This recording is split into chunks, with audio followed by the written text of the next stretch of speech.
வீரா serial இப்போ அதிரடியான அட்டகாசமான எபிசோட் வந்திருக்குன்னே சொல்லலாம். ஸ்கிப் பண்ணாமல் ஃபுல்லோடையும் கேளுங்க. அதுக்கு நான் அந்த வீடியோ பிடிச்சிருந்துச்சுன்னா லைக் பண்ணி பாருங்கள். ரொம்ப பிடிச்சிருந்துச்சுன்னா நம்ம சேனலுக்கு வந்து சப்ஸ்கிரைப் பண்ணி கண்டினியூஸாக ஆதரவு வந்துட்டாங்க. வீரா மாட்டுக்கு மொட்டை மாடிக்கு வந்துகிட்டே இருக்காங்க. அந்த செட்டப்லாம் பார்த்தோன்னா வந்து எதுக்குடா இது மாதிரிலாம் வந்து செஞ்சுருக்க. நான் வந்து என் ஒய்ஃப் கூட இது மாதிரி ஒரு குடியில் வந்து இருக்கணும்னு ஆசைப்பட்டேன். அதுவும் இந்த சீரியல் லைட்டோட வந்து இருந்தா எவ்வளோ சூப்பராக இருக்கும் தெரியுமா. அதுவும் ஃபேமஸான மியூசிக் டைரக்டரோட ஒரு பாட்டை போட்டுட்டு காது கொடுக்க வந்து கேட்டுக்கிட்டே இருந்தா செம்மையாக இருக்கும்ல அப்படின்னு சொல்லி கேட்குறாங்க அந்த இடத்துல. இதெல்லாம் யார் கூட கேட்கணும்னு சொல்கிற அப்படின்னு சொல்லி வீரா வந்து கேட்டோன்னே, இது எல்லாம் என் ஒய்ஃப் கூட தான் வந்து சேர்ந்து நின்று என்ஜாய் பண்ணணும்னு நினைக்கிறேன். சரிடா நான் கீழே போயிட்டு வந்துடுறேன் அப்படின்னு சொல்லிட்டு வீரா மட்டும் போலான்னு இருக்கிறப்ப, ஏய் நில்லுமா எதுக்கு போகிற அப்படின்னு சொல்லும்போது, நீ தானடப்பா உன் ஒய்ஃப் கூடன்னு சொன்னேன். நான் தான் உன்னை ஹஸ்பண்டாகவே ஏற்றுக்கல. அப்படி இருக்கும்போது நீ என்னை விவாகரத்து பண்ணதுக்கு அப்புறமேட்டுக்கு ஒரு பொண்ணை கல்யாணம் பண்ணிப்பல்ல, அவங்க கூட வந்து பக்கத்தில் உட்காந்து இது மாதிரி யார் சாங் வேணான்னு கேளு, ரொம்ப சூப்பராக இருக்கும்ல, நான் கீழே போகிறேன், உனக்கு விவாகரத்து வேணுமா வேணாமா அப்படின்னு சொல்லி கேட்குறாங்க அந்த இடத்துல. நம்ம மாறன், என்னடா வேணும் உனக்கு. அப்போனா நீ தான் என்னோட ஒய்ஃப். இந்த கழுத்தில் வந்து ஏதோ மஞ்சள் கலரில் வந்து ஏதோ தொங்கிக்கிட்டு இருக்கே, அதுக்கு பேர் என்ன அப்படின்னு சொல்கிறாங்க, தாலி. அப்படி இருக்கும்போது நான் என்ன செய்யணும் நீயே சொல்லு பார்ப்போமா அப்படின்னு சொன்னோன்னே, சரி சரி நானே இங்கே இருக்கேன். நான் ஏதாவது ஒன்று இந்த பக்கெட் லிஸ்ட்டில் வந்து சொன்ன விஷயத்தில் உனக்கு மனசு சங்கடப்படுற மாதிரி ஏதாவது நடந்திருக்கா. இல்லை இல்லை. அப்புறம் என்ன, எனக்கு ஃப்யூச்சரில் கல்யாணம் ஆச்சுன்னு வச்சுக்கியேன், அது எந்த பொண்ணோட நடக்கட்டும், அவங்களுக்கு வேறு மியூசிக் டைரக்டரோட பாட்டு வந்து கேட்டுக்கிறேன். இப்போதைக்கு நீ கொஞ்சம் அமைதியாக இருக்கியா அப்படின்னு சொல்லி அந்த இடத்துல வந்து செமையாக வந்து காமெடியாக வந்து பேசுகிறாங்க. அந்த இடத்துல அப்பன்னு பார்த்து 2 பேரும் வந்து பாட்டை வந்து கேட்டுக்கிட்டே இருக்காங்க. வீரா வந்து அப்படியே வந்து பார்த்து ரசிச்சிட்டு இருக்காங்க. இவனும் ரொம்ப நல்லவன் தான், இருந்தாலும் என்னால் தான் இவனை ஏற்றுக்க முடியாமல் இருக்குங்கிற மாதிரி ஃபீல் பண்ணிகிட்டு இருக்காங்க. அந்த இடத்துல பாட்டு கேட்டுக்கிட்டே இருக்கிறப்ப, எங்கே நீ கொஞ்சம் பாடுங்கிற மாதிரி அந்த இடத்துல வந்து பாட்டெல்லாம் பாட சொல்கிறாங்க. என்னடா பக்கத்தில் தான்டா உட்காரணும்னு சொன்னேன், ஏன்டா அப்படி பண்ணுற. நான் பாடணுன்னே நீ அதான் கண்டினியூ இல்லை நீயும் பாடணுன்னே 2 பேரும் வந்து மாறி மாறி வந்து அப்படியே பாட்டு பாடிக்கிட்டே இருக்காங்க. நடுவில் வந்து அப்படியே ஒரு பலூன் எடுத்து வீரா கையில் வந்து கொடுக்குறாங்க. வீராவை ரசிச்சுக்கிட்டு இருக்காங்க.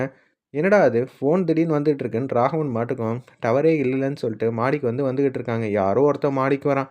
என்ன நடக்க போகுதுன்னு தெரிலையே அப்படின்னு சொல்லிட்டு அந்த குடிலுக்கு பின்னாடி வந்து ஒளிஞ்சுக்கிறாங்க மாறனும் வீராவும். இவன் எதுக்கு இங்கே வந்தான். ஏய் சூப்பராக இருக்கு போல இருக்கே. கிரியா எதுக்குயா எனக்கு வந்து லோடு வந்துச்சுன்னா பேசிக்கிட்டே இருக்க. லோடு விஷயம்லாம் யார்கிட்ட நீ பேசணும். என் தம்பிக்கிட்ட தானே பேசணும், கார்த்திக்கிட்ட. அவர் நல்லா தூங்குறாரு போல இருக்குது சார். நீங்கள் தான் சார் எதுவாக இருந்தாலும் பார்த்துப்பீங்க.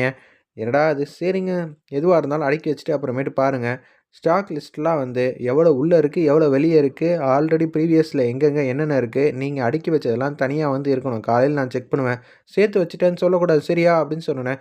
சரி சார் பக்கத்துலேருந்து நான் பார்த்துக்கிறேன்னு சொல்லிட்டு ஃபோனை வந்து வச்சிடுறாங்க அந்த இடத்துல. எதார்த்தமா திரும்பி பார்க்குறாங்க. ரொம்பவே சூப்பரா இருக்கே! யார்ரா இதெல்லாம் ரெடி பண்ணதுன்னு சொல்லிட்டு சுத்தி சுத்தி தேடுறாங்க. என்ன இவன் பின்னாடி வந்து தேடுவான் போல இருக்கே! எப்படி இருந்தாலும் மாமா இன்னும் கொஞ்சம் நேரத்தில வந்து போவாருன்னு நினைக்கிறியா? எனக்கு என்னமோ சந்தேகமா இருக்குன்னு வீரா வந்து பேசுறாங்க. நிச்சயம் வந்து ராவன் வந்து வீட்டுக்கு போயிடுவான். எனக்கு நம்பிக்கை இருக்குங்கிற மாரி யோசிக்கிறாங்க அந்த இடத்துல.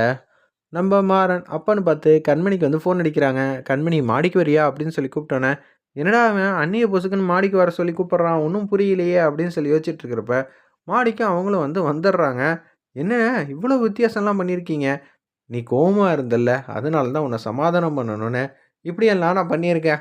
அட பாவி! எப்போதுமே இவனுக்கு குறுக்கு பாதையில போறது தான் இவனுக்கு ரொம்பவே பிடிக்கும் போல இருக்கு. நான் எவ்வளோ கஷ்டப்பட்டு 3 மணி நேரம், 4 மணி நேரமா முயற்சி பண்ணி, அழகழகா பார்த்து பார்த்து செஞ்ச விஷயத்தெல்லாம், ஒரு 2 செகண்ட் பார்த்துட்டு, "இது எல்லாம் நான் தான் பண்ணேங்கிறியாடா? ராகவா உனக்கு மனசாட்சியே இல்லையா? பாரேன் உள்ள போய் அவன் மாட்டப் போறான். உள்ளுக்குள்ள ஏகப்பட்ட விஷயம்லாம் இருக்கு. அவன் இந்த குடிலையே வந்து சுத்தி பார்த்துக்கிட்டு இருக்கான். இதுக்கு என்ன கலர்ன்னு கேட்டா கூட அவனால கரெக்ட்டா வந்து சொல்ல முடியாது. பாரேன் எவ்வளோ பெரிய சர்ப்ரைஸ்லாம் இருக்கு. அந்த விஷயத்தெல்லாம் வந்து நிச்சயம் அவனால சொல்ல முடியாது. கண்மணி கிட்ட வந்து மாட்ட தான் போறான். பாப்போம்டா உங்க அண்ணன் உன்ன விட புத்திசாலியா தான் இருப்பாங்க. அவனாவது புத்திசாலியாவது. கடையில என்ன விக்கிது, என்ன போகுதுன்னே அவனுக்கு தெரியாது. அப்படி இருக்கும்போது, அவன்லாம் புத்திசாலின்னு நெனச்சு பேசுனா, நான் என்னத்த சொல்றதுங்கிற மாரி செம காமெடியா வந்து யோசிச்சுட்டு இருக்காங்க. நம்ம மாறன் அந்த இடத்துல. உடனே உள்ள வந்து உட்கார்றாங்க. சூப்பரா இருக்குங்க. பொண்டாட்டி வந்து கோவப்பட்டா, கோவப்பட்டுட்டு போட்டுன்னு ஏகப்பட்ட பேர் இருக்காங்க. அப்படி இருக்க சிச்சுவேஷன்ல நீங்க இப்படியெல்லாம் வந்து நடந்துக்கிறத பார்த்தா, எனக்கு ரொம்பவே சந்தோஷமா இருக்குன்னு சொல்லிட்டு, அந்த இடத்துல வந்து, "என்ன பாட்டெல்லாங்க எனக்காக வந்து வாங்கி வச்சிருக்கீங்க? அதெல்லாம் கேட்கணும். சொல்லுங்க." அப்படின்னு சொன்னோனே, "மாட்டுனான் பாத்தியா? கண்டிப்பா மாட்டிக்கிட்டான். அவனுக்கு என்ன ஏதுன்னே தெரியாது." அப்படி இருக்கும்போது, அவன் எப்படி சொல்லுவான்? "டேய் அவர் கரெக்ட்டா சமாளிச்சுருவார்றா. உங்க அண்ணன பத்தி எனக்கு நல்லாவே தெரியும். மாமா வந்து ரொம்ப புத்திசாலித்தனமா ஹேண்டில் பண்ணுவாங்க பாருன்னு." வீரா வந்து சொல்றாங்க. "சரி அதையும் தான் பார்க்கலாம்." "என்ன கண்மணி இப்படி சொல்லிப்புட்ட? அப்படின்னு சொல்லும்போது, பின்ன அவனுக்கு என்ன தெரியும்? அவன் ஏதாவது சொல்லி சமாளிக்கணும். ஆனா, அவன் சமாளிப்பானான்னு தெரியலன்னு சொல்லி மாறன் வந்து ஆவலோட கேட்டுக்கிட்டு இருக்காங்க. "நீ ஏன் பாட்டு கேட்கணும் கண்மணி? அப்பதானே உனக்கு சர்ப்ரைஸா இருக்கும். அடுத்தடுத்த பாட்டு நான் இதுதான் வருது, இதுதான் வருதுன்னு சொன்னேன்னா, உனக்கு என்ன சர்ப்ரைஸ் இருக்குன்னு" சொல்லிட்டு அந்த இடத்துல ப்ளே பண்றாங்க. சூப்பரான ஒரு சாங் வந்து ப்ளே ஆகுது. "அட பாவி! சமாளிச்சிட்டியேடா! ஏன்டா இப்படி பண்ணிட்டு இருக்க?" அப்படின்னு சொல்லி வீராவ போட்டு டிஷும் டிஷும்னு அடிக்கிறாங்க அந்த இடத்துல. நம்ம மாறன், "ஏய் என்ன எதுக்குடா அடிக்கிற? நீ தானே அவன பாராட்டி பேசுன. அதனால தான் அவனுக்கு அறிவு கொஞ்சமாவது வேலை செஞ்சிருச்சு போல இருக்கு." "டேய் கல்யாணம் ஆயிடுச்சுனாலே எல்லா ஆம்பளைங்களும் வந்து புத்திசாலித்தனமா ஆயிடுவாங்கடா" அப்படின்னு சொன்னோனே, "நீ கூட இதனால தானே புத்திசாலித்தனமா இருக்க. அவனோடலாம் என்ன கம்பேர் பண்ணாதம்மா. அந்த அளவுக்குலாம் நான் மோசமாலாம் இல்ல. எனக்கு ஆல்ரெடி கொஞ்சம் அறிவுலாம் இருக்கு" அப்படின்னு சொல்லி அந்த இடத்துல வந்து மாறன் வந்து காமெடி பண்ணிட்டு இருக்காங்க. அப்படியே வந்து 2 பேரும் வந்து அசந்து வந்து தூங்க ஆரம்பிச்சிடுறாங்க. என்னடா இவன் போமாட்டான் போல இருக்கே! இன்னைக்கு நம்ப இந்த குடிலுக்கு வெளியில தான் வந்து பார்த்து ரசிச்சு தூங்கணும் போல இருக்கே! அப்படின்னு சொல்லிட்டு அப்படியே வந்து வீராவும், மாறனும் அசந்து வந்து தூங்க ஆரம்பிச்சிடுறாங்க. வீரா வந்து மாறன் மேல சாஞ்சு தூங்குறாங்க. அதே மாரி கண்மணி வந்து ராவன் மேல வந்து சாஞ்சு வந்து தூங்கிட்டு இருக்காங்க. அடுத்த நாள் காலையில வந்து பொழுது வந்து விடியுது. அப்பன்னு பார்த்து கண்மணி வந்து எந்திச்சிடுறாங்க. "நம்ம 2 பேரும் இங்கேயே தூங்கிட்டோமாங்க?" "ஆமாங்க. நம்ம 2 பேரும் இங்கேயே இருந்து தூங்கிட்டோம்ன்னு" சொல்லிட்டு கீழ போலான்னு சொல்லிட்டு குடுகுடுன்னு போறாங்க. கீழ ஒரு பக்கம் உச்சக்கட்ட கோவத்துல வந்து இருக்காங்க. கண்மணியும் வந்து அந்த இடத்துல, இது மாரி இவன் என் மேல வந்து அன்பா, பாசமா இருக்கானா, இவன வச்சு நான் என்ன வேணாலும் சாதிக்கலாங்கிற மாரி தான் கண்மணி வந்து கேவலமா வந்து யோசிச்சுட்டு இருக்காங்க. ஒரு பக்கம் நம்ப மாறன் வந்து தோள்ல வந்து சாஞ்சிட்டு இருக்காங்க. நம்ம வீரா வந்து உடனே டக்குனு எந்திரிக்கிறாங்க. "ஏய் என்னடா? என்ன எதுக்குடா புடிச்சு தள்ளி விட்ட?" அப்படின்னு சொல்லி மாறன் வந்து கேட்கறாங்க வீரா கிட்ட. "ஏய் நீ தானடி என்ன தள்ளி விட்ட? ஏன்டி இப்படி போட்டு பாடாப்படுத்திக்கிட்டு இருக்க? நான் வந்து உன் ஷோல்டர்ல வந்து சாஞ்சு தூங்குற மாரி நீ வந்து செட் பண்ணியா?" அப்படின்னு சொல்லி கேட்டாங்க. நைட்டு ஃபுல்லா வந்து தலாணி போல என் ஷோல்டர்ல வந்து சாஞ்சு தூங்கிப்புட்டு, இப்ப என்றான்னா, "நீ இப்படியெல்லாம் பேசிட்டு இருக்கியா?" அப்படின்னு சொல்லி கேட்குறாங்க அந்த இடத்துல. உடனே சரி நம்ம போலான்னு சொன்னோனே, இவங்க 2 பேரும் தூங்கிட்டு இருக்கிறப்ப, கரெக்ட்டா அந்த இடத்துக்கு வந்து வள்ளி வந்து வராங்க. அவங்க தூங்கிட்டு இருக்கிறப்ப வந்து ஃபோட்டோ வேற எடுத்துடுறாங்க. இப்படி இவங்க கண்கொள்ளா காட்சியா இருக்கணும்னு தான் நானும் ஆசைப்பட்டேன். சரி தூங்கட்டும்னு சொல்லிட்டு போனதுக்கப்புறம் தான், மாறன் வந்து அப்புறம் வீரா கிட்ட வந்து லைட்டா வந்து சண்டை போடுற சீன்லாம் வந்து காட்டியிருந்தாங்க. கிச்சன்ல வந்து சமைச்சிட்டு இருக்காங்க. நம்ப வள்ளி அப்பன்னு பார்த்து மாறன் வந்து எதார்த்தமா வந்து பேசிட்டு இருக்காங்க. "என்னடா நைட்லாம் வந்து பந்தல்லாம் போட்டு சூப்பரா என்ஜாய் பண்ண போல இருக்கே! காலையில வந்து பார்த்தியா? டேய் பார்றா!" அப்படின்னு சொன்னோனே, ஃபோட்டோ எடுத்து காட்டுறாங்க. உண்மையிலேயே வந்து ஒரு காதலன், காதலி மேல வந்து சாஞ்சு தூங்குற மாரி, காதலி காதலன் மேல வந்து சாஞ்சு தூங்குற மாரியே இருக்கே! அப்படின்னு சொன்னோனே, ஆமான்டா அப்படிதான் இருக்குங்கிற மாரி அந்த இடத்துல வந்து யோசிச்சுட்டு இருக்காங்க. ராமச்சந்திரன் வந்து சாப்பிடலான்னு வராங்க. ஐய்யய்யோ! திருப்பி இது எல்லாமாவா? கண்மணி வேற இல்ல. நம்ம டக்குனு எஸ்கேப் ஆயிட வேண்டியது தான் அப்படின்னு சொல்லிட்டு வேக வேகமா ஓடுறாங்க.